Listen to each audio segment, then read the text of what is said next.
Se você ainda não viu A Hora do Mal, não veja esse vídeo. Distance from this place.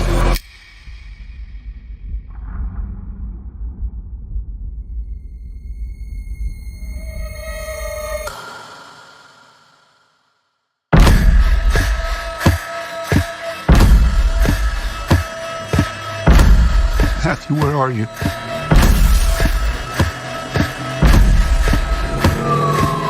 Where did you go?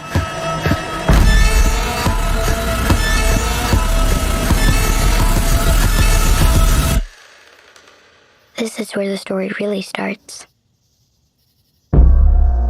Olá a todos, mais um vídeo aqui no canal. Peço a todos aqueles que não são inscritos que se inscrevam, deixem um like aí caso gostem do conteúdo, compartilhem, fiquem à vontade na seção dos comentários como sempre. Mais um vídeo aqui para falar a respeito de A Hora do Mal. Já havia comentado a respeito desse filme num vídeo anterior, bem como uma reflexão acerca da função da narrativa nos filmes de terror também aqui no meu canal. Mas o vídeo de hoje não é para você que ainda não assistiu o filme A Hora do Mal, porque nesse vídeo agora eu vou fazer vários spoilers acerca da narrativa e revelar alguns símbolos que ficaram ocultos ou passaram despercebidos para a maioria das pessoas. Então, se você ainda não viu A Hora do Mal, vê o filme e depois volta aqui nesse vídeo para assistir, quem sabe comentar, porque eu vou revelar aqui vários símbolos estão presentes na narrativa. Os escritores muitas vezes falam uma frase chamada "Devil is in the details", o diabo está nos detalhes, para se referir a como pequenos detalhes que estão às vezes soltos numa narrativa são os elementos principais que unificam o sentido dessa narrativa. Muitas vezes, até na época que nós temos hoje, em que tudo é muito acelerado e as pessoas estão muitas vezes querendo estímulos, querendo simplesmente a adrenalina, querendo simplesmente uma narrativa fácil de ser compreendida, os detalhes são dispensados. Muitas vezes podem até acabar criando elementos de contradição numa narrativa. Contudo, há algumas obras, e A Hora do Mal se classifica nessas, em que os detalhes que são dispostos ao longo da narrativa, eles não estão ali inutilmente, mas eles fazem parte da subtrama pela qual o filme se assenta. E é justamente comentar, explicitar esses detalhes que eu pretendo fazer aqui neste vídeo, e utilizando desses símbolos que aparecem ao longo da narrativa, bem como elementos de entrevistas que o próprio diretor, o Zach Greger, soltou para enriquecer a história. Então, fiquem aqui comigo, que eu vou aqui comentar alguns pequenos símbolos que eu percebi durante o filme. O primeiro símbolo que aparece no filme é o próprio título, Weapons, armas. E aí entra um certo problema quando o filme é traduzido não apenas para o Brasil, mas para países latinos, porque acabam traduzindo o filme como A Hora do Mal, A Hora da Desaparição. E isso aí, né, foi feito para fazer um destaque a justamente a hora que aquelas crianças desapareceram, 2h17. Só que o centro do filme não é a hora. O centro do filme é justamente o título, Weapons, armas. E eu vou explicar como armas vão aparecendo ao longo do filme. A primeira cena que eu notei que apareceu uma arma foi justamente no sonho do Archer, que é o personagem interpretado pelo Josh Brolin, quando ele sonha com o seu filho Matthew, sumindo, correndo para a casa da velha bruxa Gladys. E quando ele está em frente à casa, ele olha para o céu, numa nuvem se formando ali, e aparece uma arma AK-47, eu acho que é essa arma, não entendo muito bem de tipos de armas, mas eu acho que é essa. E ele vê uma arma gigante aparecendo com a hora das crianças que elas sumiram, 2h17, na frente dele, e de repente essa arma some. Depois, ao longo do filme, nós vamos percebendo que há uma referência também a armas, mas a balas. Onde? Vocês já repararam no modo como as crianças e como os personagens possuídos pelo feitiço da Gladys correm? Aquele modo muito engraçado que parece o Naruto e os seus amigos correndo numa missão. Esse modo muito engraçado dos personagens correrem lembra muito a de um projétil de bala quando é disparado, ou de um projétil de um míssil. Como se os personagens fossem balas, projéteis sendo disparados por alguém, né? E ao longo do filme, eu notei, por exemplo, que o James, né, que é o drogado, ele utiliza agulhas como armas para se defender do policial. Isso me fez pensar que a principal arma, no entanto, não é a desses personagens, não são armas modernas, mas é a arma que a própria Gladys carrega. O grande segredo do filme é justamente perceber que a Gladys é uma feiticeira. E a artimanha do feiticeiro é manipular, através de um controle sutil da realidade que opera acima das leis da natureza, das leis causais, e instrumentalizar, através desse controle, de certa forma, armas. E aí que a gente tem que entrar no ponto de que o que é uma arma? Uma arma, ela surge quando um homem está disposto a utilizar algum instrumento acessível a ele para se defender, para atacar, para sua proteção. O homem antigo fez isso desde com pedras, galhos, depois ele começou através da idade do bronze, da idade do ferro, a criar armas. E no mundo antigo, antes de advir a tecnologia, antes de advir o domínio do homem sobre a pólvora, o domínio do homem sobre cada vez mais camadas de tecnologia, existia um tipo de arma que era utilizada apenas, né, por indivíduos que adentravam a esse mundo da feitiçaria, que é justamente, né, o uso de feitiços, o uso de magia como armas. E por que eu estou enfatizando tanto isso? Porque a maior arma no filme é a arma da Gladys. É a arma do gravetinho mágico ali, né, que ela enrola um fio de cabelo de alguém que ela deseja manipular ou prejudicar.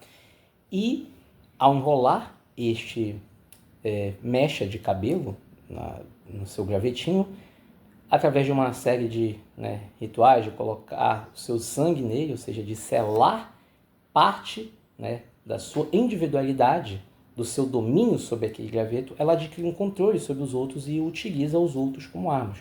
E ao longo do filme a gente vai vendo como ela faz isso várias vezes.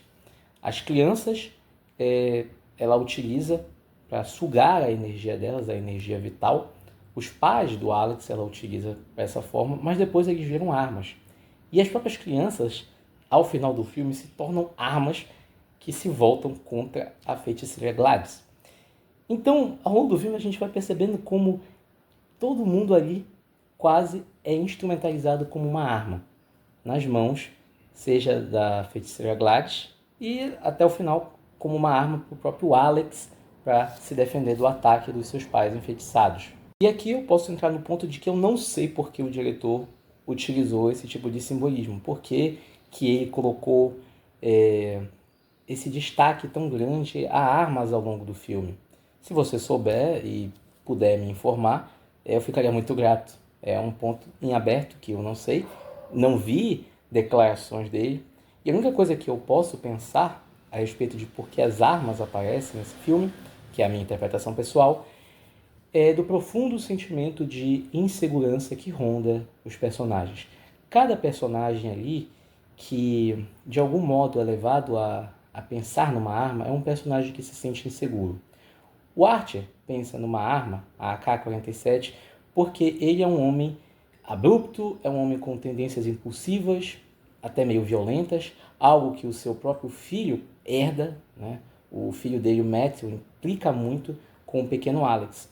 E o Archer, no início, é alguém que é o principal, quase que antagonista da Justine. É alguém que acusa ela, é alguém que instiga nos outros personagens uma antipatia e até criminaliza a Justine.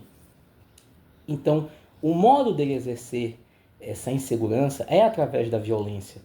E para um homem como ele, a principal arma que ele confia é uma arma física, uma arma de destruição, uma arma tecnológica, né? Vamos para o James.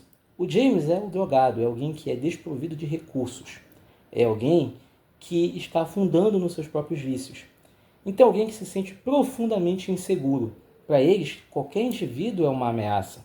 Qualquer indivíduo ali pode ser uma ameaça à sua integridade física porque ele vive em permanente desconfiança. Então, a única arma que ele tem à sua disposição é a própria arma que veio do vício, que são as seringas que ele utiliza. Seja indiretamente, ou seja, quando ele deixa essa seringa no bolso para o policial acabar se furando, nem sei se ele fez isso intencionalmente, seja quando ele ataca aquele policial com várias seringas no rosto, achando que era algum monstro que iria atacá-lo. A personagem principal que tem a maior arma, que é a Gladys. A Gladys é aquela que usa a feitiçaria como arma. Através do seu gravetinho, ela consegue manipular a vontade dos outros. Ela consegue dominar a mente e destruir a psique dos outros. E ela talvez tenha utilizado isso ao longo de toda a sua vida. No entanto, de onde veio a busca da Gladys? Não sabemos ainda. O mais provável é que isso tudo tenha sido gerado pelo grande medo e insegurança que a Gladys sentia com relação ao temor da morte. E isso é revelado em vários momentos do filme. Embora a Gladys ela seja manipuladora, seja uma feiticeira, há uma cena do filme particular em que o Alex ele vê ela caída no chão, praticamente sem a peruca, parece a Demi Moore naquele filme da Substância, né? E quando o Alex vê ela assim, ele vê a fragilidade dela. E ela se sente frágil, porque ela sabe que ela está morrendo, porque ela sabe que ela está muito doente e ela tem medo da morte, ela não aceita isso. E a única forma que ela encontrou, em algum momento da sua vida, foi recorrer à feitiçaria, foi recorrer a esse meio obscuro, a esse meio demoníaco, de dominar a vontade dos outros, de sugar a vida dos outros, tudo com fruto da sua insegurança. Isso é um elemento muito importante que o Zach Greger ele destaca ao longo desse filme, algo que talvez eu tenha percebido no Noites Brutais, algo que eu não tenho certeza para afirmar, mas que ressoa ali, onde a violência é utilizada como uma resposta à insegurança do personagem. Então, são sempre personagens de algum modo fracos que recorrem à violência, a armas, para poder se defenderem e acabam machucando outros personagens nesse processo. O segundo símbolo, detalhe, que aparece na narrativa do Hora do Mal é uma pequena palavra que só aparece em inglês e no português isso foi um pouco perdido. Quando eu estava vendo o filme, em um dado momento, a Gladys ela fala, né, para o supervisor Marcos que o pai do Alex não podia comparecer porque ele estava doente e é uma doença muito contagiosa, uma doença muito debilitante. E ela fala, na tradução, tuberculose. É estranho, porque o Marcos fala, mas ninguém hoje morre, né, fica assim debilitado de tuberculose. Né? E a tradução ela acaba perdendo um pouco, né, do contexto peculiar da palavra original que a Gladys utiliza. No original inglês, a Gladys ela utiliza a palavra consumption. Consumption é um termo arcaico do inglês para designar a doença da tuberculose no século XIX nos Estados Unidos. É preciso ter em mente que a palavra ela possui uma origem que se remete ao contexto no qual ela se originou. E quando essa palavra ela é utilizada fora desse contexto, ela gera um estranhamento, ela gera uma reação. Por quê? Porque ela não faz parte mais da realidade originária da qual ela se originou. É como se hoje eu utilizasse para a doença da tuberculose o nome de peste branca. Se eu chegar lá no hospital e falar, eu estou com a peste branca, muito dificilmente alguém vai me entender. Talvez só uma pessoa que seja bem antiga, ou conheça termos arcaicos do português, ela vai entender, você está falando da tuberculose, mas por que você está utilizando este termo? É um termo arcaico, é um termo que se refere a uma realidade concreta que não existe mais. Isso não quer dizer que a doença não exista mais, mas que esse efeito da qual a palavra se originou, ele não é mais atualizável na realidade concreta. A tuberculose já não é mais uma peste, já existem vacinas, já existem meios de tratamento. Mas o termo que a Gladys utiliza, consumption, se refere justamente a um contexto no qual não havia cura para essa doença. O que dá a entender que ela pertence a uma era diferente. E eu não falo apenas do século XX. Provavelmente isso dá a entender que ela está viva há muito tempo, talvez beirando o século XIX, que é justamente o contexto concreto na qual essa palavra se referia à tuberculose. E para explicar melhor, consumption vem do inglês que significa consumado, algo que está sendo consumido. Isso se refere porque as pessoas que adquiriam tuberculose nessa época, por ela não ter cura, ela tendia a deixar as pessoas extremamente debilitadas, como se elas estivessem sendo consumidas vivas, que é justamente o estado de extrema debilidade que a Gladys se encontra. Um estado tão debilitado que ela teve que recorrer a sugar a vida das pessoas ao seu redor para poder continuar viva. E é interessante o uso dessa palavra, porque mais uma vez ela entender que não é apenas a doença da Gladys que a debilita, a doença de uma tuberculose, mas provavelmente a época da qual ela adquiriu essa doença e o tanto que ela ainda está viva, remetendo a talvez uma personagem que tem mais de 100 anos. Isso é algo que está em aberto, ou seja, não há resposta definitiva no filme para esta questão, mas é um pequeno detalhe que aparece e que chama a nossa atenção, o que leva a especulações. Será que a Gladys ela é uma bruxa muito antiga? Qual é a real idade dela? Há quanto tempo ela está aqui na Terra? Há quanto tempo ela está sugando vidas para poder ficar viva? Esse é o símbolo mais presente neste filme. Aquele que talvez seja o mais oculto, o mais difícil de perceber, é justamente a referência aos parasitas. Em vários momentos do filme nós vimos uma certa atenção a esse tema. Quando a Justine está dando a sua aula para as crianças, aparece no quadro branco, se você prestar atenção, que ela está dando uma aula sobre parasitas. Quando o Marcos está com o seu esposo na casa, eles estão vendo um documentário. E o filme se detém quase por 30 segundos ou mais no documentário que eles estão vendo, que é sobre um parasita que penetra no cérebro das formigas e as domina. Eu fiz essa cara porque eu não sei se formigas têm cérebro. E ao longo do filme, quando a Gladys ela chega na casa da família do Alex, ela carrega um certo objeto que lembra muito uma árvore, né? um elemento floral. E o próprio modo como a Gladys se veste, aquele modo exagerado, com aquela peruca vermelha e com aquela roupa que lembra a do Coringa, a junção daquilo tudo realmente lembra do palhaço Bozo, remete, no entanto, a uma figura de floral, como se ela fosse uma flor desabrochando, como se ela fosse ali um elemento da natureza. É muito interessante a criação desse elemento na narrativa, porque ele gera uma série de especulações. Seria a Gladys, né, uma parasita daqueles personagens todos, sugando a vida deles? E seria ela uma parasita não humana? Ou seja, será que a própria Gladys é instrumento de um outro parasita que tomou controle da sua mente e que, portanto, está, através da manipulação da Gladys, sugando a vida de outras pessoas para se tornar cada vez mais forte? Será que aquela árvore que aparece é o verdadeiro inimigo?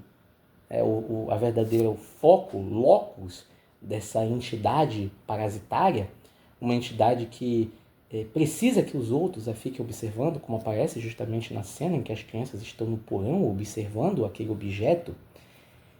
E fica essa dúvida, né? Há uma pequena cena na qual a Gladys ela aparece numa visão para o James na floresta, e nessa visão ela aparece como se fosse um cogumelo na floresta. Então fica essa questão, né?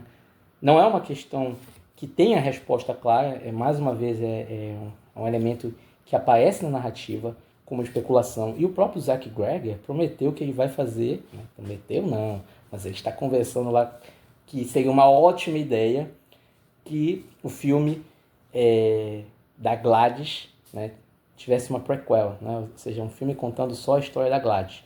Vamos torcer para que esse filme explique as origens dessa bruxa hoje tão temida, né, nos cinemas. Outro símbolo que aparece e que talvez tenha passado despercebido por alguns é justamente a linha de sal. Quando eu olhei esse elemento no filme, eu logo saquei qual era. O círculo de sal, ele é um círculo de proteção que ele é muito presente em feitiçaria, principalmente a feitiçaria voodoo. E o círculo de sal, ele não é um círculo de ataque, ou seja, ele não é uma feitiçaria feita para atacar. Ele é uma feitiçaria de defesa, ou seja, é um tipo de feitiço que é preciso uma provocação de alguém para que ele surta efeito. Tanto que vocês percebem no filme que somente quando os personagens eles cruzam a linha de sal, que é justamente essa linha demarcatória do território, que os possuídos ali pelo feitiço da Gladys começam a atacar. Quando o Alex a segue, ela avisa, não cruze a linha de sal. Talvez esperando que ele realmente fosse cruzar e incitando, na verdade, que ele cruzasse para que os pais dele o matassem e ela eliminasse o único que sabia, né, de todos os feitos dela. E justamente quando ele cruza que os pais dele o atacam incontroladamente. A primeira vez que eu vi a referência do Círculo de Sal foi em outro filme chamado A Chave Mestra, que é justamente um filme que lida com feitiçaria voodoo, em que o Círculo de Sal, ele, no entanto, ele é utilizado como uma proteção na qual a pessoa não consegue cruzar a linha se ela quiser fazer mal ao indivíduo que colocou aquela linha demarcatória de sal. Não tem esse tipo de reação de fazer um zumbi, uma pessoa possuída, atacar.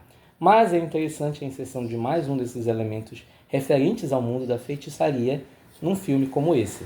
Um outro símbolo, na minha concepção, que aparece ao final do filme, o final apoteótico de Hora do Mal, é quando as crianças estraçalham a Gladys, pegando-a de várias formas e repartindo ela em vários pedaços. Aquela cena brutal na qual elas arrancam, separam o maxilar da Gladys do corpo dela. Então aquela cena brutal, a única coisa que me veio à mente foi justamente a peça As Bacantes, na qual, durante as personagens, todas as mulheres ali estarem enfeitiçadas por Dionísio, em êxtase, um êxtase de possessão, quando elas veem a figura do rei Penteu, disfarçado ali, elas todas pegam o rei Penteu e o despedaçam, o estraçalham facilmente, deixando ele em vários pedaços repartidos ali como se fosse um espantalho. E foi uma cena que eu me lembrei quando eu vi esse final da Hora do Mal. Lembra muito essa catarse de tragédia grega, essa brutalidade, assim, que parece que todos nós somos levados ao longo da narrativa. E até a cena me lembrou muito porque você tem vários personagens possessos estraçalhando o próprio dominador da região. No filme a Gladys, na peça o rei Penteu. E se por um lado, na peça, o verdadeiro vilão é o rei Dionísio, lembremos que uma certa interpretação, Dionísio ele surge como uma outra faceta do rei Penteu, como o resultado do lado obscuro dos seus pecados. É uma possível interpretação, ou seja, Dionísio aparece como a sombra do rei Penteu, como uma outra face dele, uma face que remonta aos seus problemas, aos seus pecados naquele reino. E é justamente quando esses pecados se voltam contra o dominador e o destroem. Não deixa também de ter uma certa referência a como é justamente o feitiço se voltando contra o feiticeiro, Ou seja, aquilo que devia ser estar sob perfeito controle do feiticeiro, aquela arma que a Gladys utiliza, se volta contra ela. E aí a gente pode até tecer algumas reflexões de como na feitiçaria o feiticeiro ele precisa ter um cuidado muito grande com os seus instrumentos de feitiço, porque se alguém dominá-lo, e se alguém tiver controle sobre um elemento do feiticeiro, como o pequeno Alex tem, do cabelo da Gladys, isso pode se voltar contra ele. E isso é um certo ponto da magia da feitiçaria. Na feitiçaria, lidando com esse tipo de forças sutis, é perceptível como o feiticeiro ele está também à mercê dessas forças que ele tem um aparente controle. Essas forças também podem se voltar contra ele. Essas forças também podem dominá-lo e acabar por trazer a destruição desse feiticeiro. É muito interessante ver como isso também é perceptível na própria realidade dos testemunhos que nós acabamos colhendo no mundo antigo acerca disso. Eu lembro de ter já lido alguns documentos que mostram, em pequenas sociedades tribais, em que um determinado feiticeiro ou feiticeira que prejudicava a vida dos outros com pequenas coisas, e acabou sendo morto pelo seu próprio feitiço. Depois eu posso até colocar, se alguém tiver interesse, eu posso procurar. Faz muito tempo que eu li esse ensaio. Mas é interessante como o Zach Greger conseguiu transpor isso para a narrativa do filme e enriquecê-la. É como se nós tivéssemos um vislumbre dessas tragédias antigas num filme muito moderno, num filme em que nós temos ali a presença da sociedade, da civilização moderna, uma sociedade hoje tão materialista, tão tecnocientífica, onde parece não haver lugar mais para essas sombras do mundo antigo, que, no entanto, ainda ressoam através dessas pequenas armas escondidas e obscuras. Se ficou até o final do vídeo, meu muito obrigado. Se quiser tecer alguns comentários de algum elemento do filme que eu não prestei atenção, por favor, sinta-se à vontade. Vai ajudar muito a enriquecer a discussão desse filme. Pode dar até um novo vídeo comentando mais elementos sobre esse filme que tem gerado tanto hype como Hora do Mal. Não deixe de continuar acompanhando o meu canal. Vou continuar colocando várias reflexões em cima de outros filmes de terror que estão presentes no circuito, como por exemplo o Faça Ela Voltar, que já está hoje nos cinemas, que também é um filme que lida muito com temas semelhantes ao Presente na Hora do Mal. Pretendo fazer um vídeo comentando tanto a narrativa como esses elementos de terror se inserem dentro de uma operação na lógica do espectador. E não deixe de acompanhar também o meu último vídeo sobre como o terror pode moldar a nossa lógica de percepção da realidade. E, na verdade, todos esses vídeos eu estou fazendo a partir dessa ótica. Não é apenas uma análise de filme, mas é uma análise de como esses filmes atuam no nosso imaginário e também como esses filmes são reflexo de uma percepção da realidade que as próprias pessoas têm, que os próprios diretores talvez tenham acerca da realidade. Farei isso também com o filme Invocação do Mal e, talvez, com alguns outros filmes mais antigos, como O Hereditário e A Bruxa. Não deixe de deixar o seu like, é sempre importante para o canal, para eu poder crescer também mais aqui no YouTube. E estamos juntos nessa. Meu muito obrigado e fiquem com Deus.